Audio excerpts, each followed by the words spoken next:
You never truly know someone until you have nothing they want.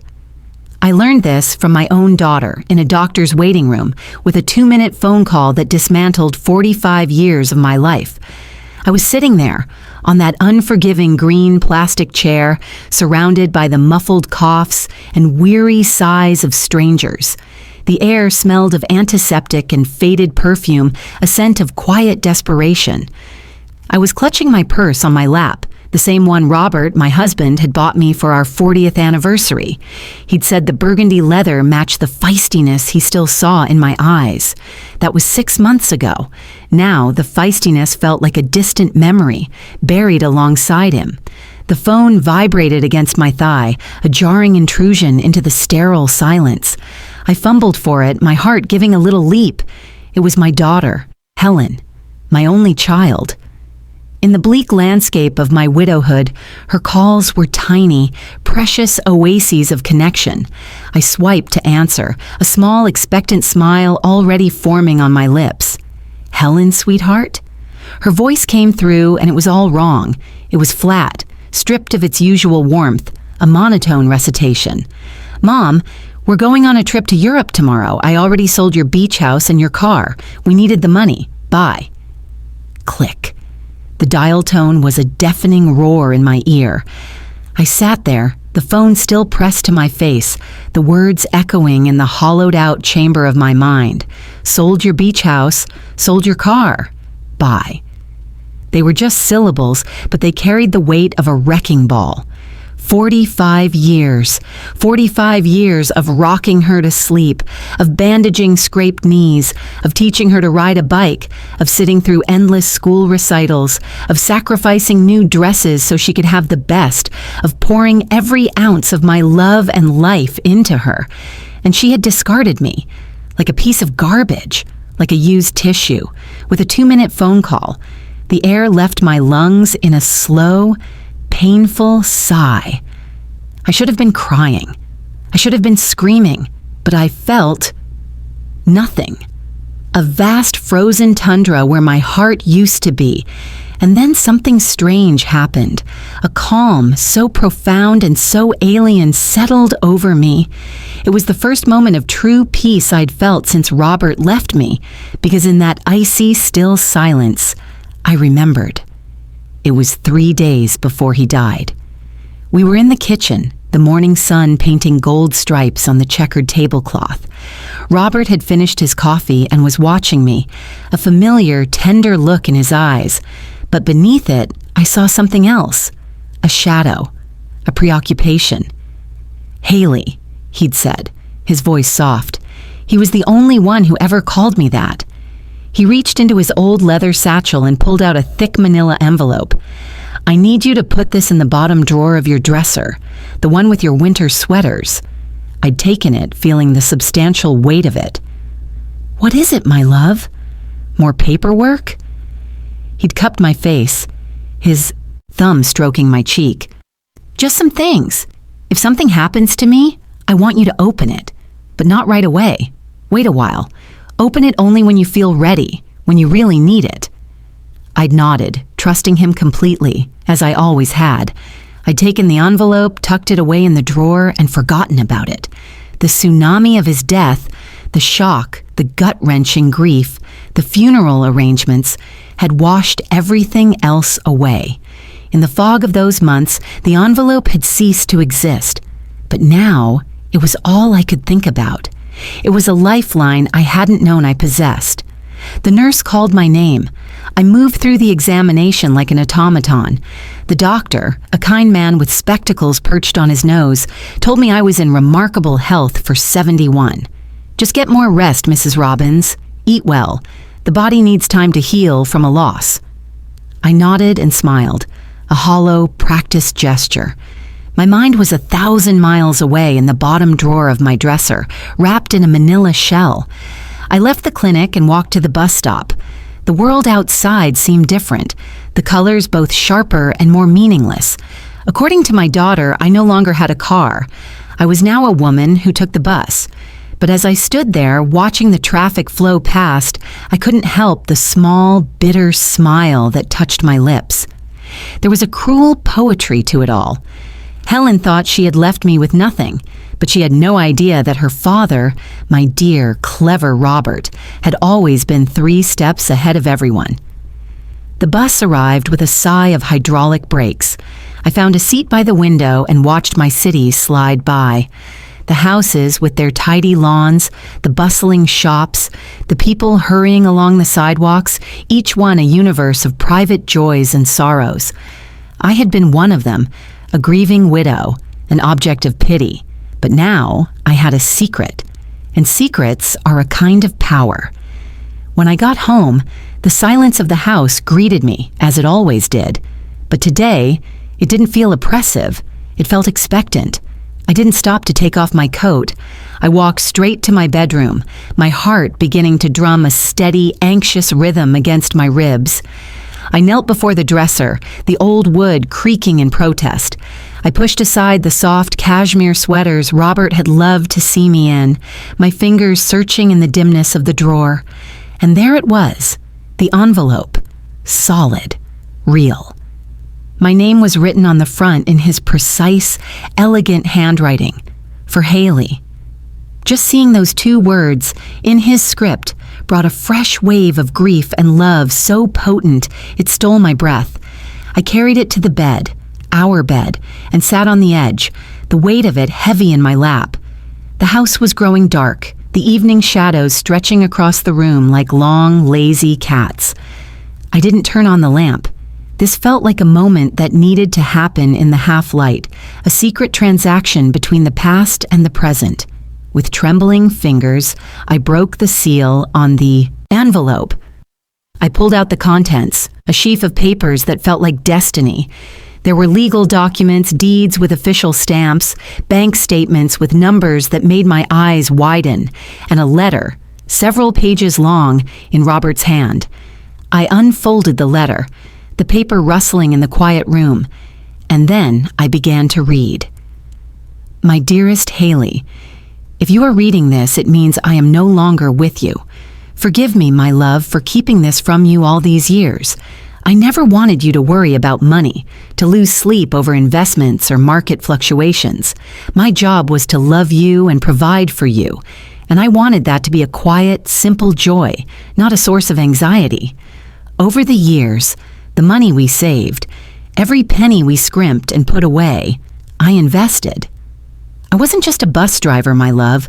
I was a student of the market, a silent partner in businesses. We don't just have the beach house. We own 6 other properties. We have shares in 3 companies that are, as I write this, worth more than you can possibly imagine. You are rich, Haley. You always were, in all the ways that truly matter. But now, on paper, you are wealthy too. My hands were shaking so badly I had to put the letter down. I spread the documents out on the bedspread. Deeds to apartments in the city, a small commercial building, a motel by the sea. And then I saw it. The deed for the luxurious 20-story apartment building where Helen and her husband Richard lived. Robert had been the silent owner for a decade. The whole time they had been tenants, paying rent to a company they never knew was ours. According to these papers, I was the sole heir of that company. The bank statements showed balances with more zeros than I could comprehend. This quiet, humble man who had washed his own Ford truck every Sunday with a kind of religious devotion had been a financial genius. He had built an empire in the shadows, all to protect me, to shelter me. I picked up the letter again, my vision blurring with tears. I know our daughter, Haley. I love her with all my heart, but I have always worried about her sense of entitlement. If she knew the extent of our true situation, her love for us might become conditional. I wanted her to love us for who we are, not for what we can give her.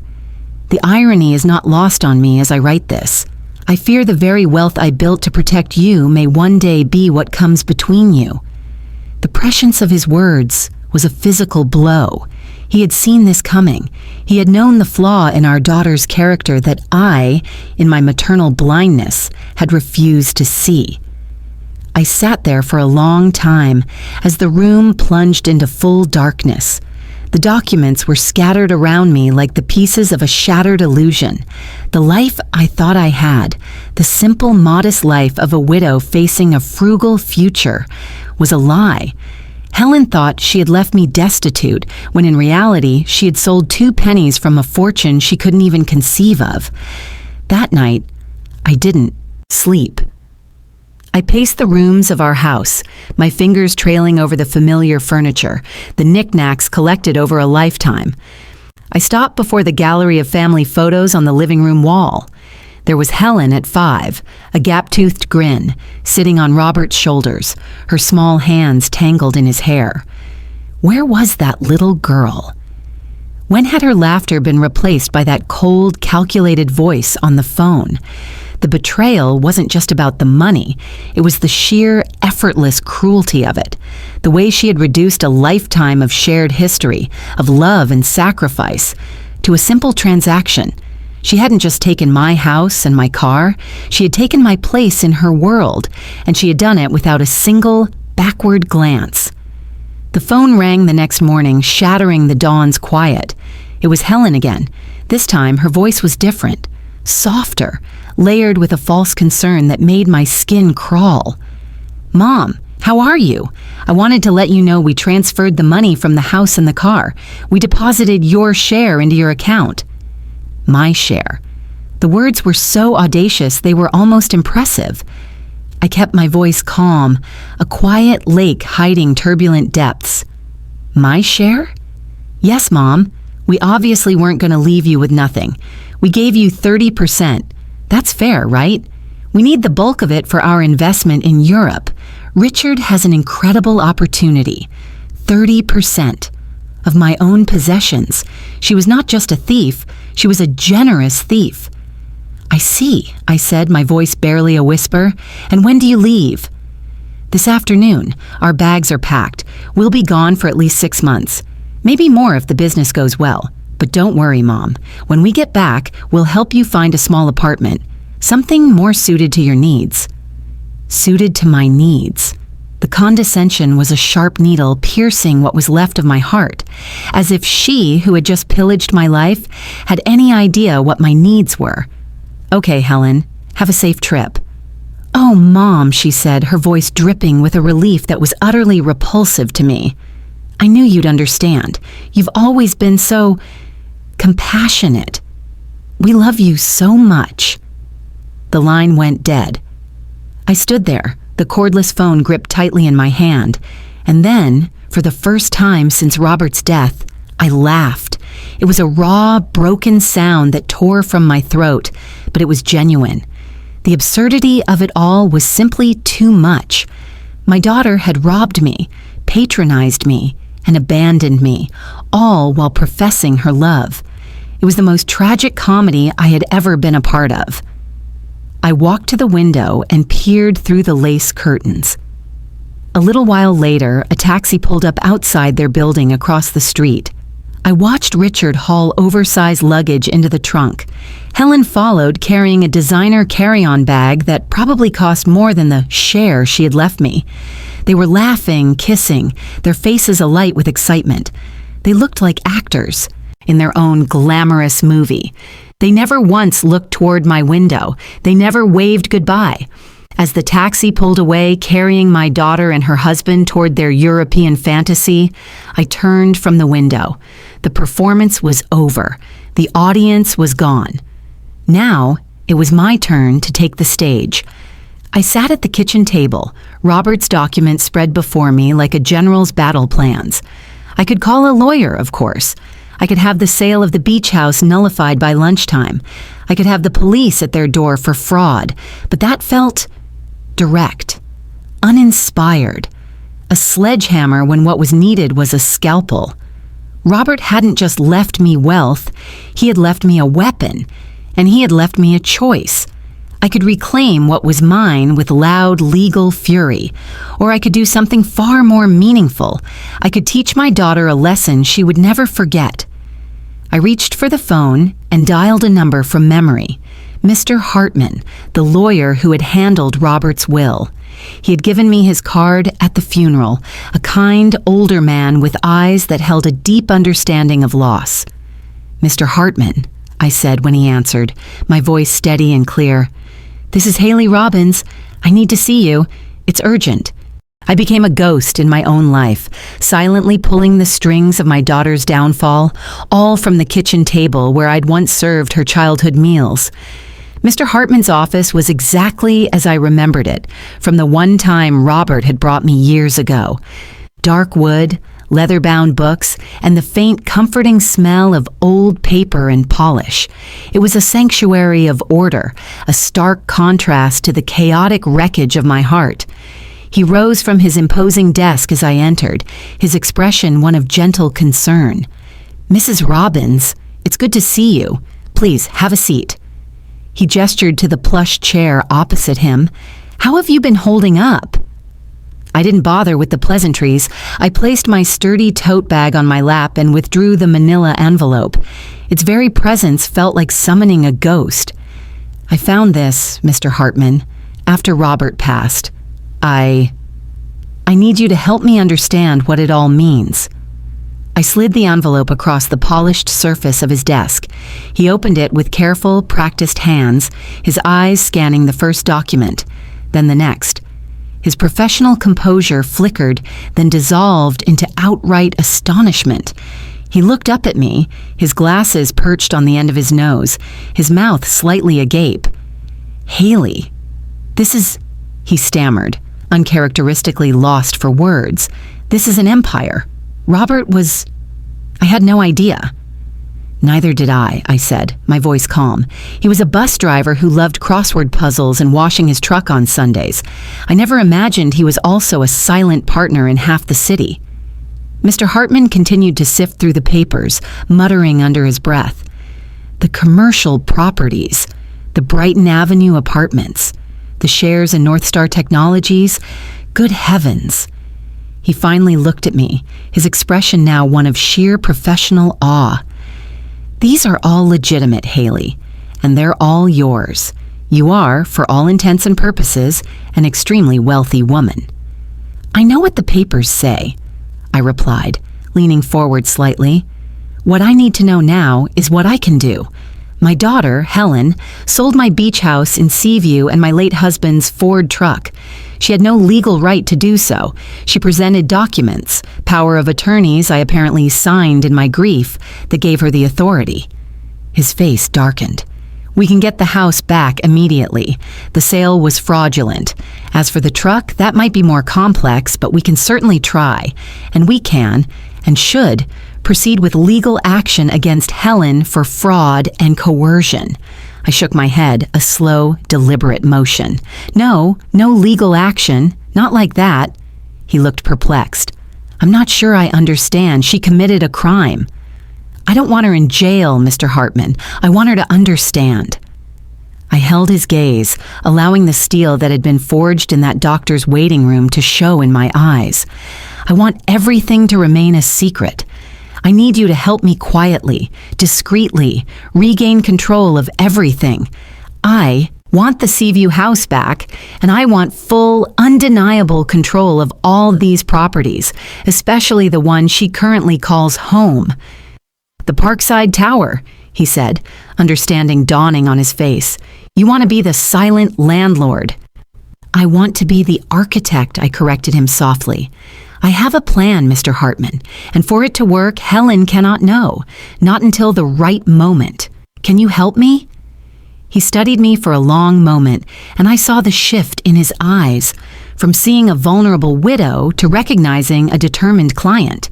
He nodded, a slow, respectful gesture. "Of course, you are my client. Your wishes are my command. It will take a few weeks to untangle the corporate veil Robert so cleverly constructed and place you in direct control, but it is entirely feasible." "Perfect," I said, a sense of grim satisfaction settling in my chest. "And please, start the process of nullifying the sale of the Seaview house. I want it back in my name." When I left his office, the city felt different. The sun was the same, the buildings unchanged, but I was seeing it all through new eyes. I wasn't a powerless old woman navigating a bus route. I was a landowner, a shareholder, a force. I walked with a straighter back, my head held higher. The performance of being the pitiful widow had begun, but now I had a script, a director, and a purpose. My days fell into a strange, dual rhythm. In the mornings, I was Haley Robbins, recent widow. I would put on my simple, slightly worn-out clothes and walk to the local market with my reusable bags. I would chat with the butcher, who would always give me a sympathetic smile and a slightly thicker cut of meat on the house. I would accept a fresh loaf from the baker with a grateful, fragile smile. I perfected the art of the brave, struggling woman, and the neighborhood ate it up. Aurora, my neighbor and the block's chief gossip, became my most frequent visitor. She would show up with a casserole or a piece of pie, her eyes alight with a morbid curiosity.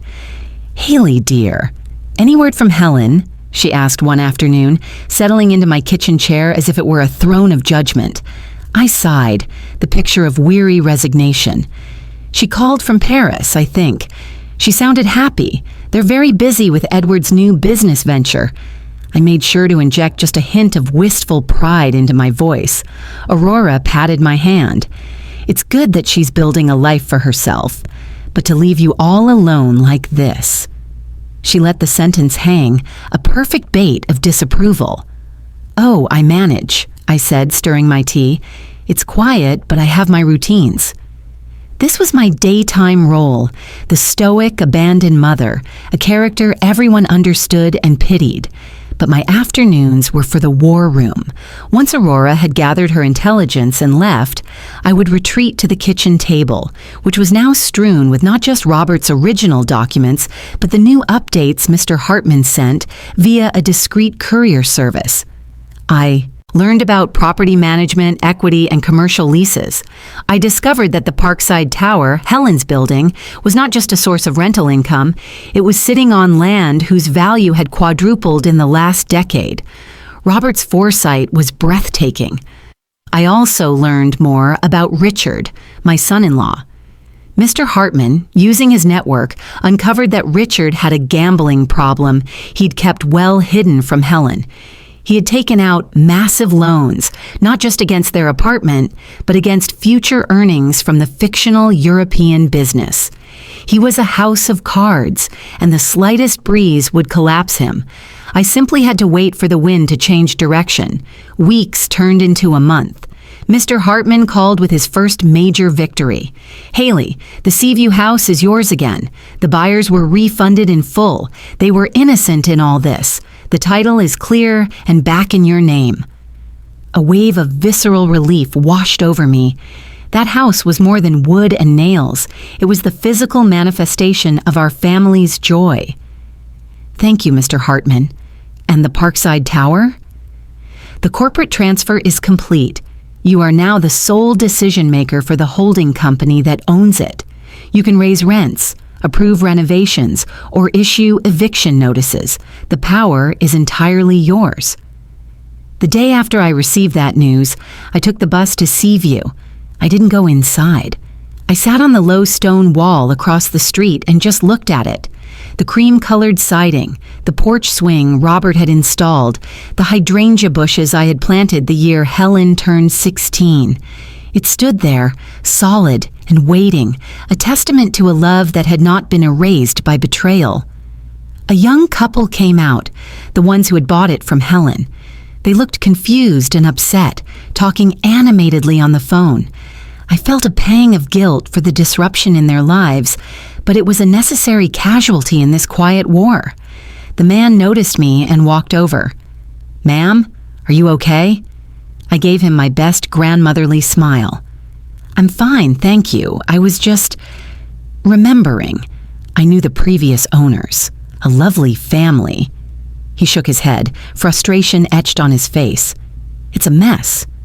We were told the elderly owner was ill and needed a quick sale. The daughter handled everything. Now we're being told the sale was fraudulent. We have to move out." My heart clenched. So that was her story. I was not just a burden, but a sick, incompetent burden. The cruelty of her lie was so casual, so effortless. "I'm so sorry to hear that," I said, and I genuinely meant it. "I'm glad you didn't lose your money." "We didn't, thank God, but we loved this house." He looked back at it with genuine longing. I left soon after, the image of their disappointed faces cementing my resolve. Helen hadn't just stolen from me. She'd woven a web of lies that ensnared innocent people. She had to be stopped. The final piece of my plan fell into place when Aurora came bustling over, breathless, with news. "Haley, you'll never believe it. Richard, Helen's Richard, he's in terrible trouble with the banks. My cousin who works at First National says they're investigating him for fraud. He took out loans using their apartment as collateral, but it turns out he doesn't own it. And the word is, there is no business in Europe. It was all a lie to escape his debts here." I feigned shock, my hand flying to my chest. "No, poor Helen. She must be devastated." "Devastated? I heard she's coming back, alone. Apparently, she and Richard had a huge blow-up when she found out. He's staying in Europe, but she's coming home to face the music." It was happening, just as I knew it would. The house of cards was tumbling down, and my daughter was flying back to the one place she thought was safe, oblivious that the ground beneath her was about to crumble too. I called Mr. Hartman. "It's time," I said, my voice steady. "Prepare the eviction notice for apartment 12B at the Parkside Tower, but do not send it yet. Wait for my word." He understood. The trap was set. I was in the kitchen when Helen returned. I saw the taxi pull up from my window. She emerged alone, dragging a single suitcase. She looked shrunken, pale, her expensive clothes hanging off her frame. She didn't look toward my house. She hurried into her building, her head bowed. The proud, cold woman who had left was gone, replaced by a ghost of her former self. I waited. I knew the storm was coming. The phone rang the next morning, her voice a ragged wire of panic. Mom, I need to talk to you. Something terrible has happened." The performance of my lifetime was about to begin. I took a deep breath, smoothed my simple house dress, and prepared to welcome my prodigal daughter home. Not as a savior, but as the one who would finally make her see the ruins she had created. The silent reckoning was over. The education was about to begin. I had to let my daughter stare into the reflection of her own making to truly see the devastation she had wrought before I could even think of offering her a way out. The phone felt cold and heavy in my hand after Helen's desperate call. Her voice, which had been so cold and dismissive months ago, was now frayed with a panic so raw it was almost tangible. She was drowning, and in her terror, she was grasping for the very lifeline she had so carelessly severed. The irony was a bitter tonic, and I drank it down. I moved through the house, preparing for her arrival. I didn't tidy up excessively. The image of the struggling, slightly overwhelmed widow needed to remain intact. I put on the same gray cardigan I'd worn to the funeral, a costume piece that screamed grieving and vulnerable. I looked at myself in the hall mirror and practiced my expression, a blend of concern, confusion, and weary resilience. I was no longer just Haley Robbins. I was an actress playing the part of Haley Robbins, and this was my most critical scene.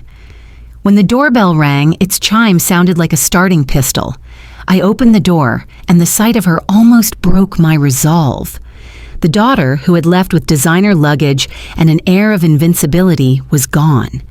In her place stood a hollowed-out stranger. She'd lost a worrying amount of weight. Her eyes, usually so sharp and assessing, were red-rimmed and shadowed by deep purple bruises of exhaustion.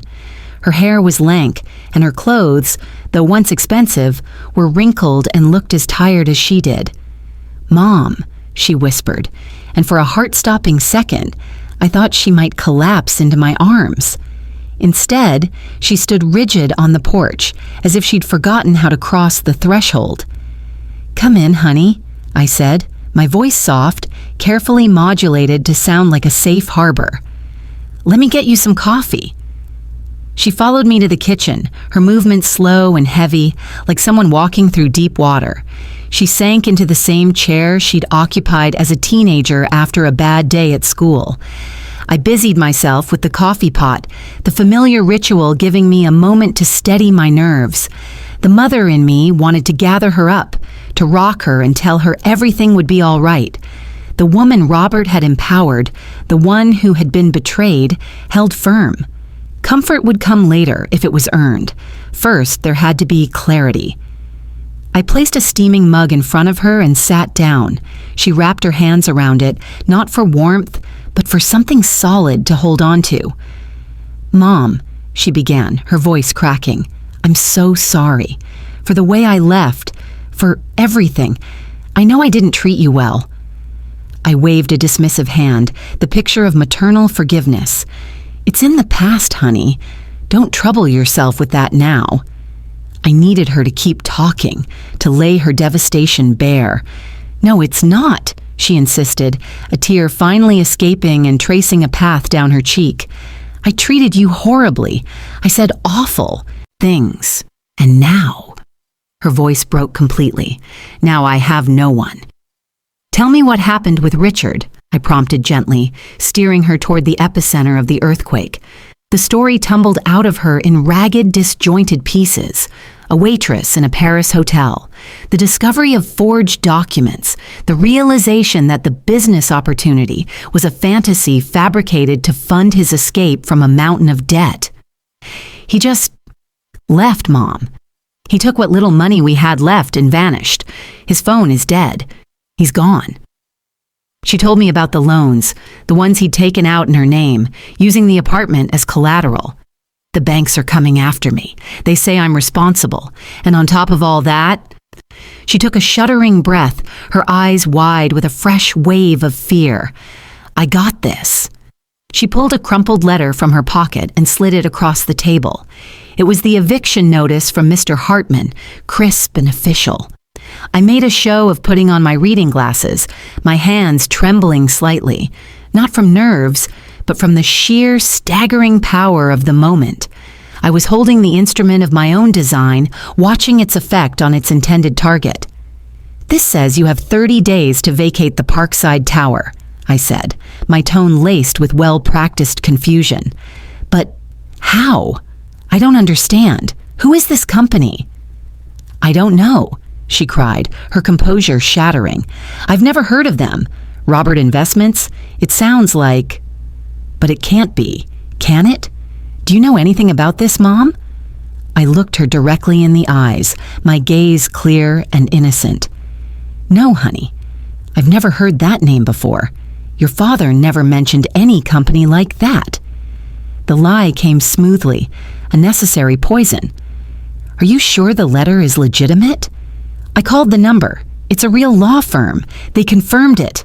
Mom, I don't know what to do. I don't have money for a lawyer. I don't have a job. I don't have anywhere to go." The tears were flowing freely now, tears of genuine, gut-wrenching despair. "The banks are calling nonstop. I'm being evicted from my home. Edward is gone. I have nothing."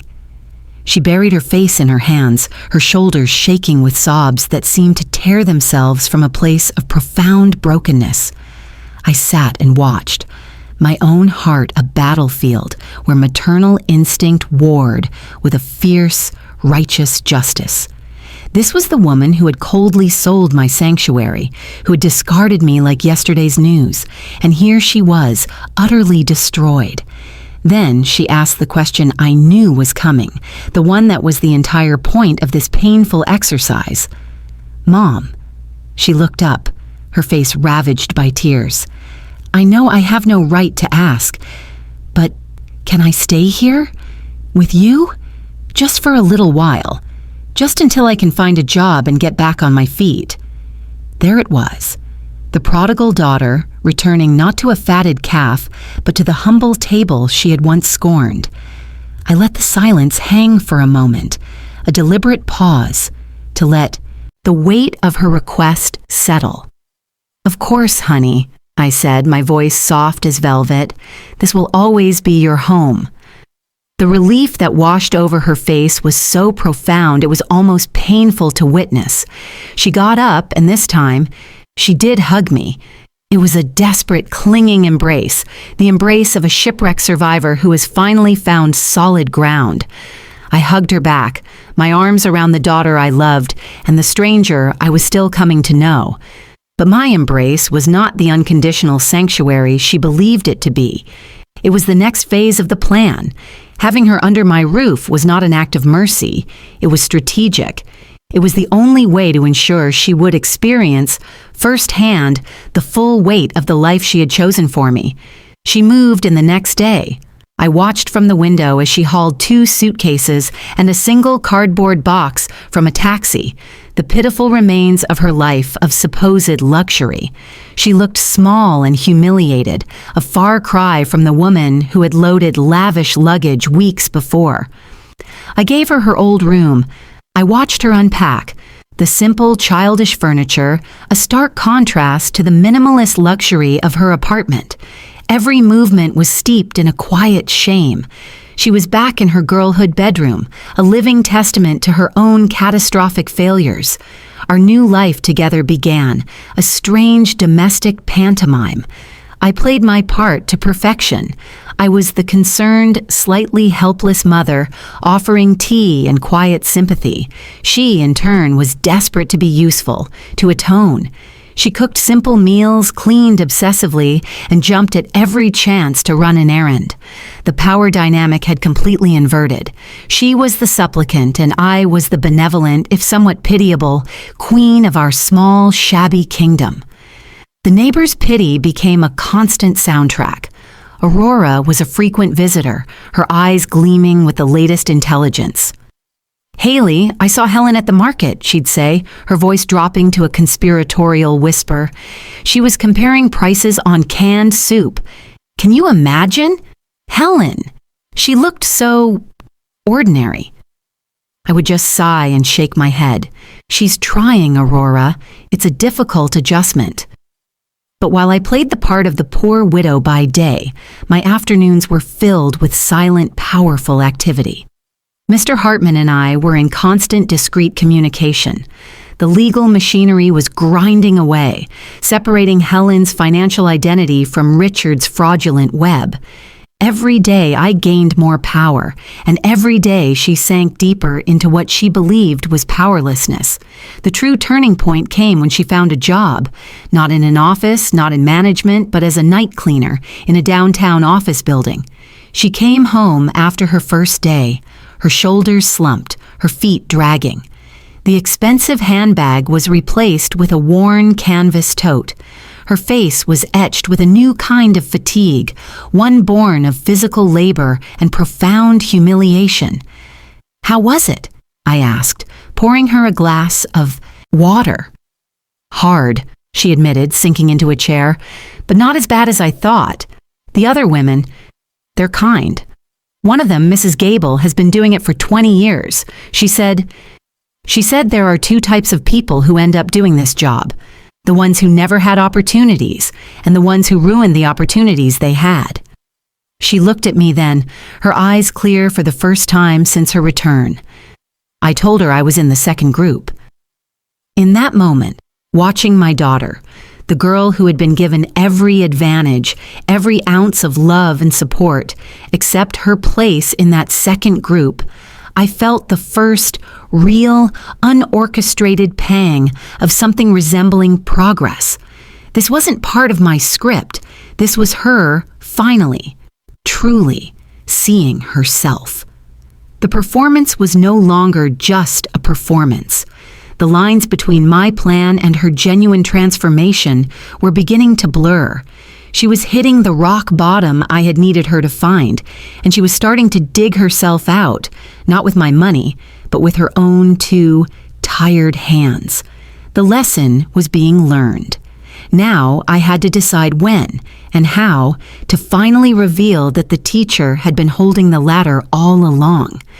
The air in Mr. Hartman's office was still and heavy, smelling of lemon wood polish and old, important paper.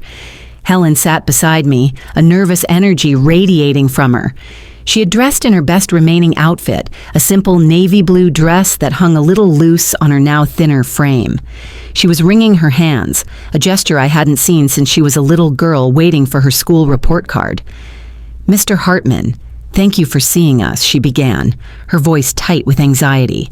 "But I have to be honest, my financial situation is, well, it's a disaster. I'm not sure I can afford your fees." Mr. Hartman offered a calm, professional smile, his eyes flickering to me for the briefest of seconds.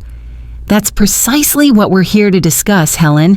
But first, I need you to take a look at these documents." He slid a thick, legal-sized folder across the polished surface of his desk. Helen opened it with hesitant fingers. I watched her face, a master study in shifting emotions. First, confusion as she scanned the dense legal text, then a dawning disbelief. Her eyebrows furrowed, and she read more quickly, her lips moving slightly as she absorbed the words. I don't understand," she stammered, looking up at Mr. Hartman, then at me. "These documents, they state that Richard forged my signature, that there's evidence of fraud, that I'm not responsible for his debts." She shook her head as if trying to clear water from her ears. "But how? Who paid for this investigation? I don't have money for this." Mr. Hartman looked at me again, and this time, he didn't look away. It was my cue. The performance was over. The curtain was going up on the truth. "Helen," I said, my voice quiet but clear in the hushed room, "there's something I need to tell you." Her eyes, wide and bewildered, locked onto mine. "What, Mom?" I took a steadying breath, the same one I'd taken before opening Robert's envelope months ago. "Your father, he left me more than you knew. Much more." The confusion on her face deepened. "What do you mean?" "Mr. Hartman," I said, my gaze still on my daughter, "show her the other documents." He placed a second, even thicker folder on the desk. This one contained the deeds, the bank statements, the investment portfolios, the full, unvarnished map of the fortune Robert had built in silence. Helen opened it. The rustle of the expensive paper was the only sound in the room.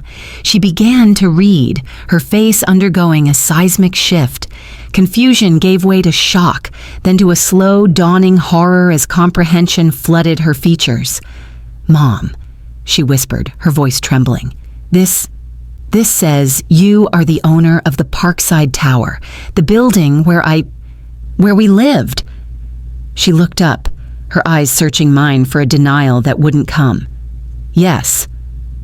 And these other properties, the bank statements." Her voice trailed off as she stared at numbers she couldn't possibly have imagined. "This means, when I sold the beach house, it was my house," I finished for her, my voice gentle but firm, "and the sale was fraudulent. I already got it back." The papers slipped from her hands, scattering across the dark wood of the desk. She stared at me, her face a mask of utter devastation. The pieces were clicking into place with a brutal, unforgiving logic. "How long?" she asked, her voice a raw scrape.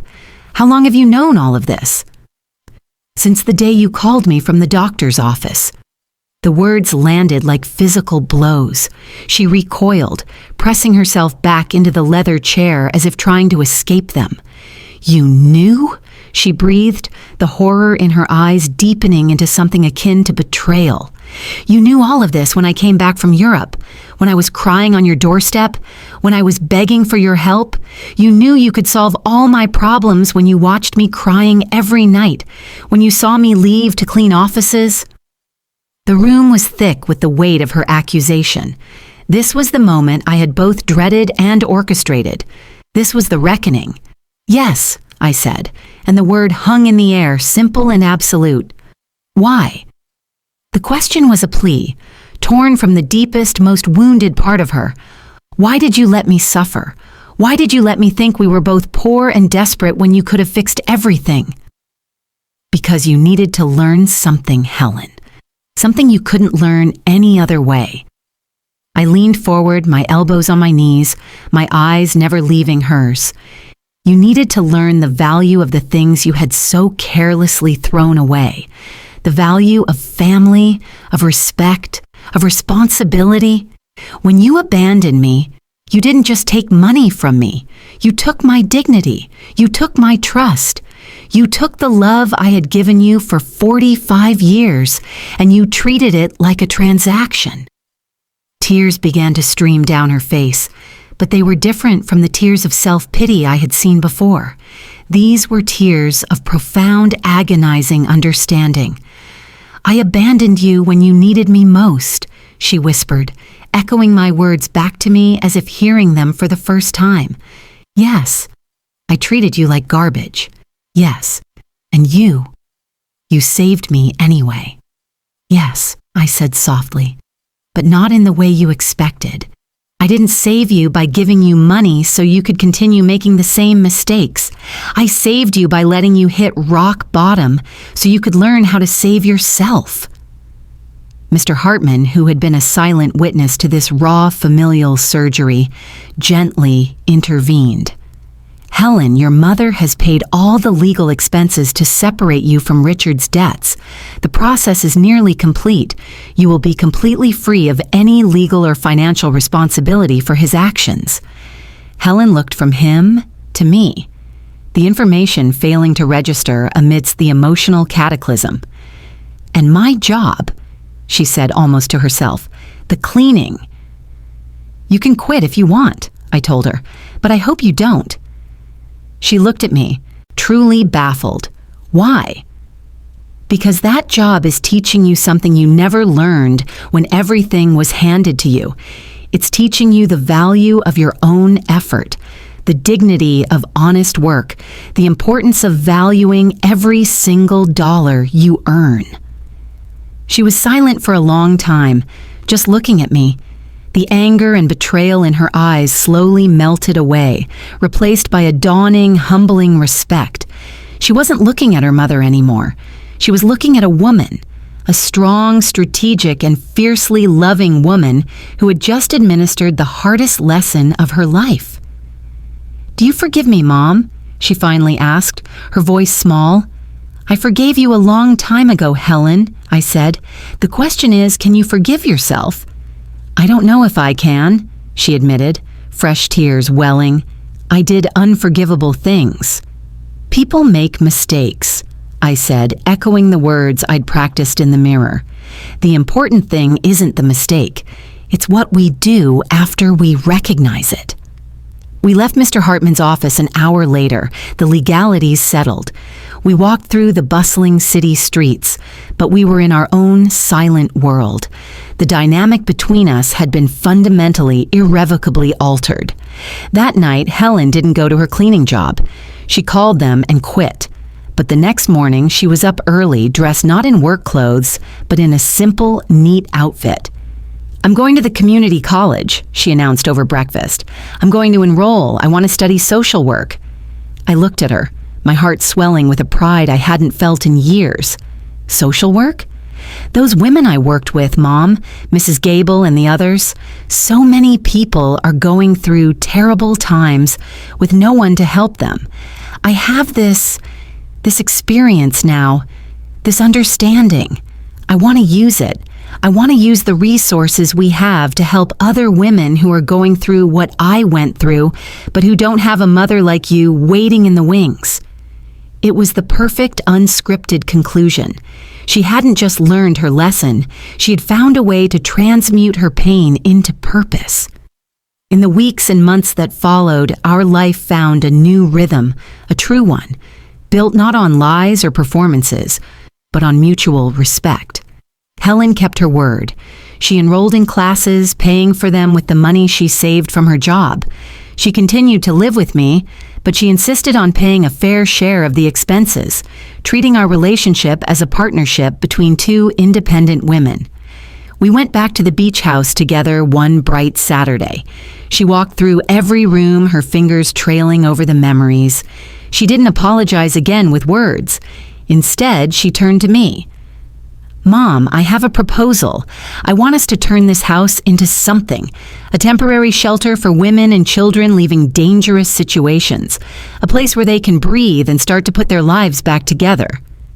I looked at her, standing in the living room where she had once built pillow forts, and I saw the woman she had become, stronger, wiser, and infinitely more compassionate.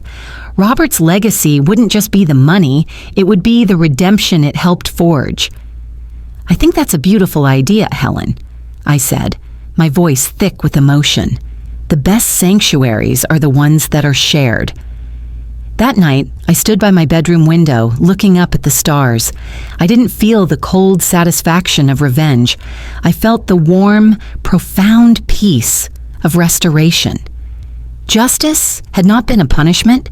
It had been an education, and in the end, we had both gained something far more valuable than any property or bank balance. We had gained an honest, resilient love, built on the solid, unshakable foundation of truth. The performance was over. Our real life, at long last, could begin.